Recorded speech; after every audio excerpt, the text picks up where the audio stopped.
It's day 2. It's Uncle Charles here, Recruit Zero. Recruit Zero let me sit in the middle seat today for render. I must have made it. I upgraded myself. I feel good. You know what I'm saying? Hey, I always remember this. Yeah. I always remember this. We in the building. We in the building. It's both of us. It's teamwork, baby. Yo, we have a special guest with us today, an OG in the game. Yep. You know what I'm saying? Somebody who helped me out when I was just young and bumping my head in the blog game. He's done blogs, he's done apps. I mean, the man is usually 5-10 years ahead of everybody else doing something. So it's an honor for him to sit here and talk to us. We got CJ Peters, the Konsole Kingz. Yes, bro, sir. Yes, sir. I've been all right, man. It's good to see you. It's good to see you, man. I want to talk a little bit just about the old days. Oh, let's talk about it. The OG days of, you know, when you started Konsole Kingz, Yep. the height of the blog era. Just tell me about the energy of that time back then, what it was like. I mean, back then you had to really get it. This was like pre-YouTube. Yeah. You know what I'm saying? If you was media and you was getting interviews with celebrities and influencers and tech guys, you was really outside. Yeah. Going to conventions. Yeah. Like getting media passes, badges, talking to PR, working with publicists. You was doing all that. Yeah. For sure. They don't know nothing about no kind of media etiquette now. So what was it like, especially back then, for Black voices, right? So, you know, we see Black people all over the place. We're here, the culture's here. But back then, how difficult was it to like make a space for Black voices? To be honestly, that's why I started Konsole Kingz. Okay. Because I would watch all these shows like G4, Tech TV, and all that stuff. Classic. And I would just see, shout out to them, you know, Tommy Tallarico, all them guys. Yeah. But I didn't see anybody that looked like me and sounded like me and talked about games the way me and my friends did. Yeah. Right. So I was like, you know, if that don't exist, I'm gonna make it. Right. Facts. For me, so with that, because I mean, I know when I was a kid growing up watching G4, all that, you know, reading IGN, Right, exactly. GameSpot, all Yeah. that stuff. I mean, in terms of with how the gaming media landscape has changed, how do you feel like it's given more opportunities, or has it like shrunk right when we're starting to get a voice in it? Man, I think you may be on the right path. I really think like real us in gaming journalism, the same people that are really doing it now, the same people that did it then. Okay. Like, you know, like I haven't seen any real new, like from a real journalistic approach. It's Right. shrunk, right? Right. To answer the question, it's Right. shrunk. But it has made rise to new voices in gaming. Right. You know, different avenues. different avenues I on the got social media side, streaming side, and those are effective too. But it needs to be a balance of it. Right, You know what I'm saying? for sure. Right now, it's got a one-sided to all the streaming online guys. They're just giving their opinion. Right, it's like a free-for-all. Right, without really like even like doing research and talking to developers and going there. Right. It's just hot takes every day. They get a right. clip. It's hot takes and clips, right? I want to talk a little bit also about, you were doing digital avatars Yes. before Fortnite, before there was skins to be sold. You were selling that in the original kind of Xbox marketplace. Talk about how you saw that avenue maybe as like the next wave and how you jumped into it. Okay, yeah. So when I got Konsole Kingz and I got my first deal with Xbox, I was actually my actual deal was based on video content. Okay. So back then, to get on Xbox Live, even to be them to look at you, you had to be able to shoot, produce, and edit and publish HD content. Man, this is like, I don't know, 2008 maybe. Wow.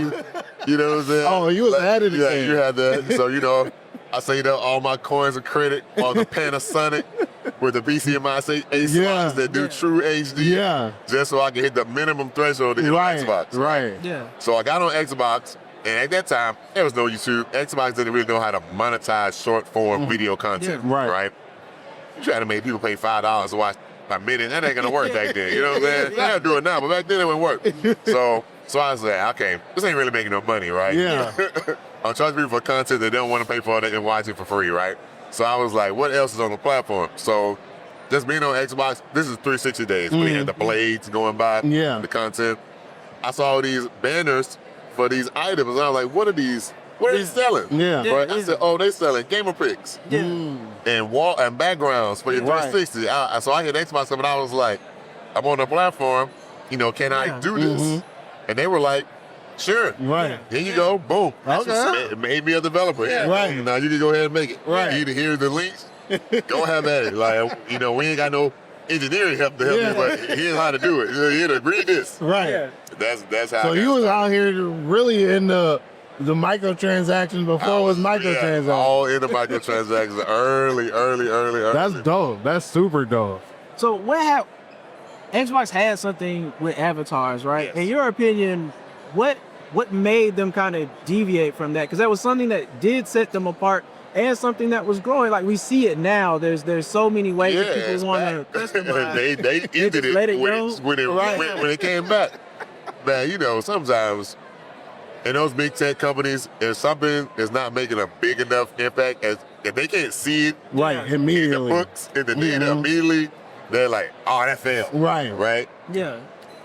Then so that whole team that made the avatars, they kind of like disbanded. Yeah. Since they didn't keep it going, some of those guys went to work on other parts and other tools inside Xbox. Right. Mostly the guys from Rare, right? When they bought Rare, those guys came in. That team made the avatars. Got you. Okay, cool. That's why they were so like connected to games and all those things. 'Cause those dudes made regular games too. Right.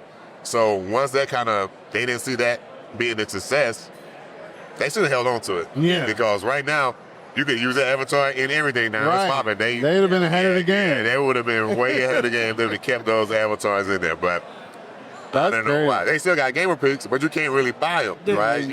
You can like get images from other places, but people still want those things. Right. I still get random DMs. Hey, I had this gamer pic, 10 years ago. Now the Xbox is HD, UHD. Can I get a new version? What can I buy from? I'm like, you can't buy it. Like they don't support it. So speaking of that, we talked about ownership, right? Like you own. When you're talking about that, there's a lot of ownership in there, right? And so we've gone from websites, people having their own kind, like you had your own space, like your videos used to be on your website. Yes. It wasn't a YouTube, so you owned it, right? And you were making everything. I remember when you shot a video, 2 Chainz was there, Bander was there. I remember you were doing all of that. Now it's platforms. Yes. Now it's social media. Now it's streaming. You don't own anything. You basically put it out there. Yeah, that's terrible. On one end, that's terrible. But also, there's more voices. We see more. We see the DreamCons, the AMPs, the RDCs. Tell me something that you like or what you see that's a benefit of moving to this system and something you would like to see change or go back to. I mean, the benefit is you're able to increase your audience fast. Right. That is a benefit. You can reach a lot of people really fast if they like your content, right? I mean, honestly, it's gonna sound crazy to some people, but the content deals should be licensing deals. Okay. Explain that a little more. Like the amps and the RDCs and all that, they get paid on some kind of metric from those platform holders, right? Yeah. But you would probably get paid more if it was a licensing deal, right? Instead of like whatever algorithm they made up and formula to pay them and to make them like earn get so many views. Like, so just like getting like Spotify, right? You're earning a fraction of a penny. Right. Like you should be on once you get to a certain level, I think you should have a different deal. Okay, I got you. You know what I'm saying? So it'll be like, hey, it ain't about how many subscriptions I got. It's I'm lending my likeness to this platform. What's that worth? And I would like to see these platforms really champion these guys because they're basically running rogue, right? Right. If you look at Kai on Twitch, they don't put him on anything. And he's the biggest one on there. He's the biggest person on there. But yet they don't seem to actually be really behind him. Right. Like brand company wise. No, that's they're behind him because they have to be because he's running about the business. Right. But I it seems like they're like, oh, we support him on the infrastructure or whatever, but it's not like Kai in a Twitch commercial or something. It's like we're sending them the Nikes. Right. They're like, thank you for all that you do. A purple pair of Nikes. I would like to see these platform people really give these dudes their props. Right. Before we get on to what you're doing now, just one question. Do you think there's still a space for a black-led platform that was like a IGN, like a G4? Do you think that's still a need? Do you think there's still a space for that? Or is it just the streamers, the YouTubers, and it'll just be what it will be? No, I think there's a space for that. I think there is a space to be a collective. Yeah, there's definitely a space for that because somebody just asked me that last week when I was in New York. They was like, hey, is there like a space where like the black gamers are at it? And you could just, I was like, and you get the real news or gaming news. I was like, no, it's gone. Like, it's just not there. He was like, okay, that's interesting. He was like, where is it? He was an older guy. He was like, well, where is it? I was like, man, it's all fractured. Right. It's all splintered. Yeah, I think all these dudes should form some kind of invisible collective. Yeah. Just and share more resources. And yeah, they have it now. But the thing is, you got to have the tech with it, right? That's the other side. Like, Twitch now is on Amazon, right? They bought Twitch. So you got to have, YouTube is Google. Like, you got to have the real big tech. It's going to be kind of hard to form your own network if you don't have the tech behind it. True. So that's the challenge. That's going to be the challenge. The infrastructure tech is going to be the challenge. Speaking of tech and platforms, you actually built Candy Burst's first mobile app. And that was the time where people were kind of getting into mobile gaming, correct? So correction. Let me correct you on that. Let me correct you on that. We created the first Black Spades app, and we licensed Candy for that Spades app. Okay. Going back to licensing. Yeah. Going back to licensing. We licensed our likeness for the app. And I think you were one of the first people to have an app that was, reflected in the culture. Yeah. Because we play spades, right? It was the first Spades app dedicated to Black people, how we play spades, For sure. Yeah. So tell me, how did you get about making that app, right? Because there's so many people who have ideas for want to make games.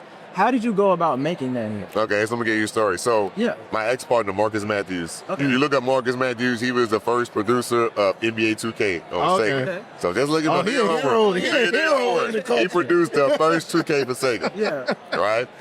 Just to let y'all know. Go look him up. You know some of y'all playing 2K right now. He left the console world, and he was doing mobile games on smartphones, flip phones, 3D phones, before smartphones, like flip phones, 3D phones. So he had always had this thing he wanted to make. So when everybody was putting, like games on the web, Facebook and all that, so he was like, yo, I want to make this portal, and we're going to put all the games that Black people play on the portal. I was like, it's a great idea, dog. And he said, I want to start with spades. So he started, doing some stuff, and I was looking at it. I was like, you know how to play spades? Yeah. He was like, not really. I was like, how you gonna make a spades game? You don't know how to play spades. So I'm looking at this shit, and I'm like, yo, man, this is wrong. That ain't right. This gotta be like He this. breaking all the rules. Yeah, I'm like, he was just like, I'm gonna start and see where it goes. I'm like, yo, this ain't right. This ain't how you play that. He was like, well, why don't you come be the gameplay producer? Right. You know what I'm saying? Make sure the gameplay right. I was like, okay, cool. I said, I'll do that. So that was like my first real title, right, in the gameplay industry.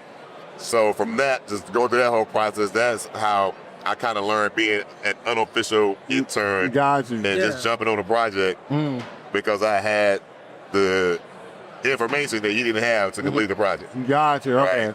So just once you're around people that's making games, you're gonna be jumping the means, see, this is how developers are, you need art, this is art, this is how artwork development. You will learn.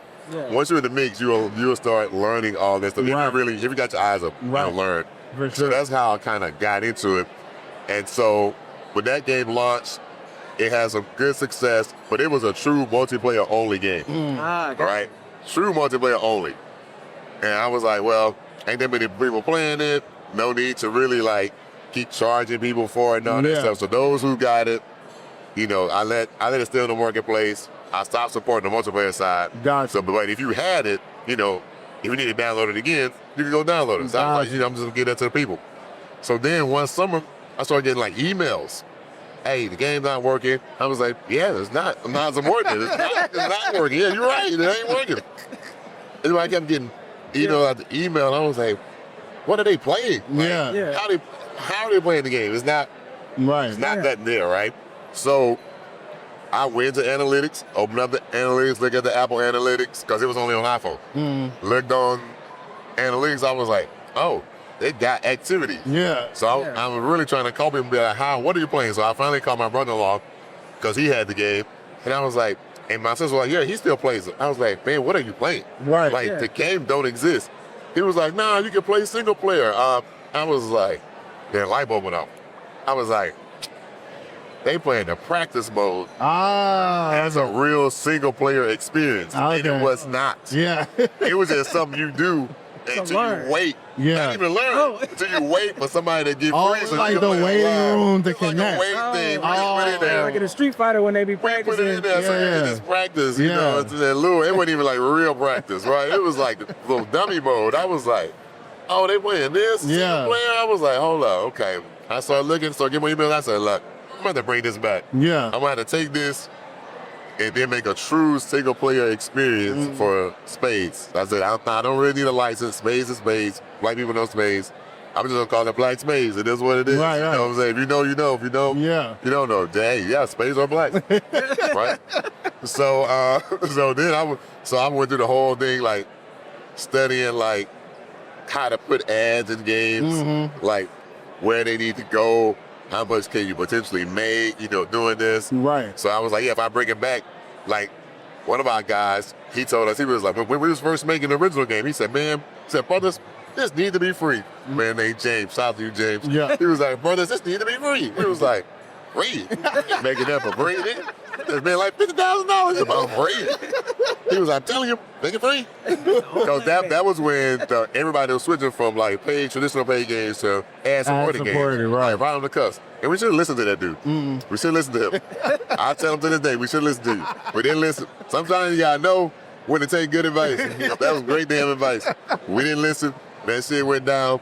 So I remember that. Yeah. And so when I took all the guts out of the Candy Go to Space game to make a single player game, I said, I'll put them ads in there, I'll make sure they're right. Right. And I'll make it a real single player experience for people to play. That's why that became Black Spades. That's dope. And how's it been thus far, like, you know, being in the gaming space, the mobile gaming space?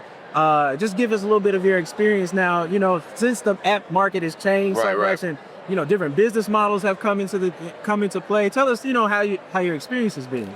I mean, so far, when I first put it out, it was like slow, right? I'm not gonna front. If you had an app during COVID, it probably jumped. Your app, your active users probably jumped up. That's what happened to mine. Right. People at home looking for shit to do, and it's just an uptick. Everybody's looking for spades. Right. Black people looking for spades, and I started reading the analytics. I would see searches, spades for black people, spades how black people play. Like it's all this. This is what people are searching in the app store. Right. The black people spades. Like, they were searching for these terms. So it's like my stuff is kind of organic, but I just had to make sure the gameplay itself was.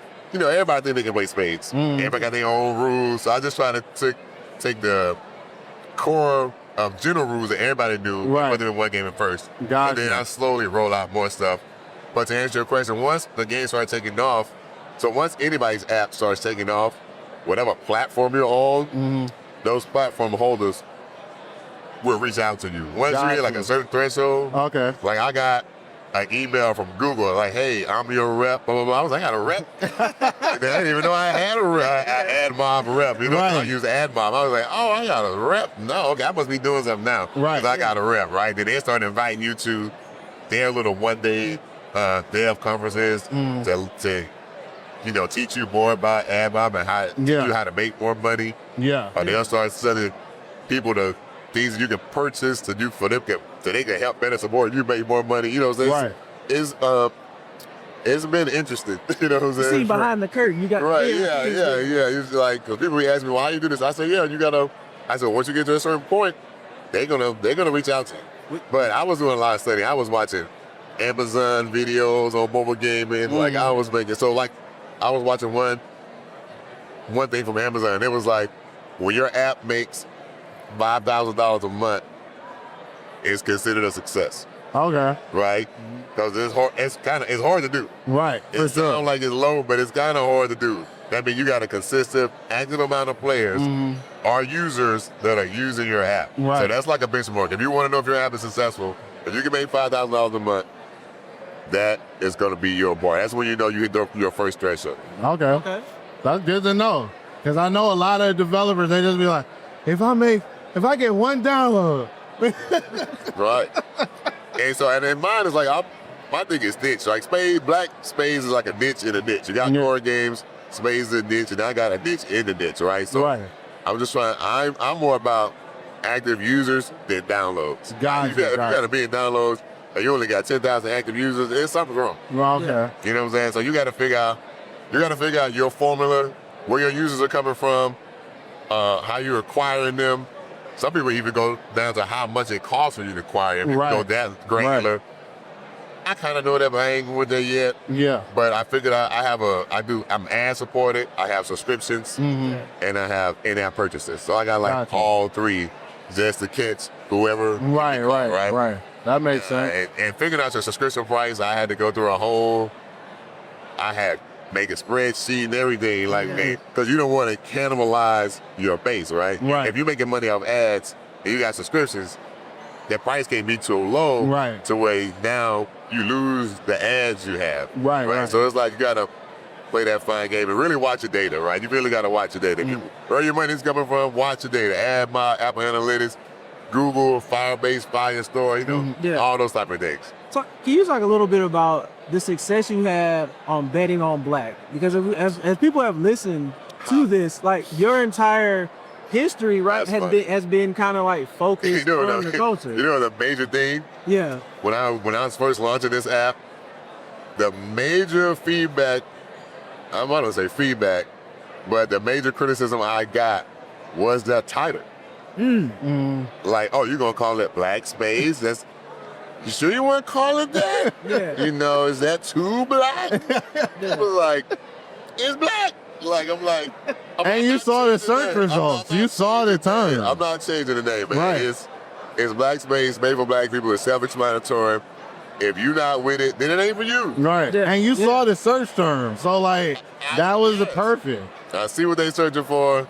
And it's like when people make app names, people always say, man, they got a kind of generic name. That's on purpose. Some of these games have generic names on purpose. So if you won't have no clue who they are, but you say, oh, kill bot disaster, or there's some robots, and it's gonna be a disaster when you kill it. Oh, I'm gonna download that. You know what I'm saying? These names are strategic. That was a big one, but other than that, and then when I first put it out, I would like post it on like blogs and stuff and forums, and you have people saying, well, are they black? Are they just co-opting the blackness to support white people, right? So I get that a lot because people don't know that the game's actually by a black person. You gotta put out a PSA. So I start putting videos inside the app. Like when I do an update, I start explaining the update inside the app. So you see it's a black guy. I remember one time I posted something, a demo of the game, and somebody was like, caution my people, this could be, this could be the others. I was like, what? Not a woke card game. I was like, bro. And I had using my phone, and it had my kids on there, and it opened the app and showed the video. They was like, they even using black children. I was like, yo, these are my kids, yo. Like, what are you talking about? You got the Hotep conspiracy on you? That's crazy. I was like, these are my kids, man. Y'all tripping. Should have ate some CMOS on the video. I was done. I was like, these people are suspect. That's amazing. But I appreciate them like being cautious, but I'm black, dog. Have you ever thought about going into the console market, or you're just kind of like, I'm just gonna stay mobile? Great segue, Uncle Charles. Come on, let's get it. That's what I'm working on right now. Oh, let's go. Let's go. So I'm trying to exclusive. I'm trying to come out on Xbox in the fall. Okay. This fall, that's the best to go. I got dev kits. I've been testing it. I just got to put in like 3 other things that I can submit it to Xbox. So here's another gem. If you want to make a console game and you are minority, underprivileged person, they have a program called the DAP program. Diversity Accelerator Program. It's designed to get all minorities, on the platform as a developer on Xbox. So look up the DAP program, like Xbox DAP. Cool. Look that up. All right, and look, as we wrap it up, I got a final question. I'm gonna be a little greedy. Yeah, let's do it. It'll be a little greedy. And as someone who's always been curious about what's next, especially in terms of content, right? And having something for us in the gaming space. Right. What would your advice be for someone who's looking to maybe start that next IGN or start that G4, who's looking to make that platform? What would your advice be to them? Who's making the next IGN? My advice to them would be, you got to get people like y'all. You know what I'm saying? That's doing like traditional media. You gotta have a mix of everything, really, right? Okay.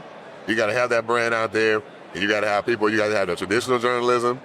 You gotta have the social media journalism. You gotta have the influencer journalism, right? You gotta have like all those flavors, and have like a good variety of. Cause you don't want to at first be known for. I'd be like pick a lane, right? So if you want to cover it IGN style, go hard there, and then branch out later. I wouldn't say try to do it all at once. Like just focus on what your niche is going to be. Do that. Find all the people, all the great talent to do that. Drive forward that. Right. Once you get that going, that's going to open doors for other things. Like have your plan laid out. Right. What you're going to attack after you unlock certain levels. For sure. That's kind of how I approached Konsole Kings, right? I knew I wanted to make games, but I knew I ain't had no money. I said, well, what's my fastest point of entry into the video game space with the assets I have? Right. And that was a video camera. Right. So I went and bought a video camera from Costco to start it. That's what's no up. mic.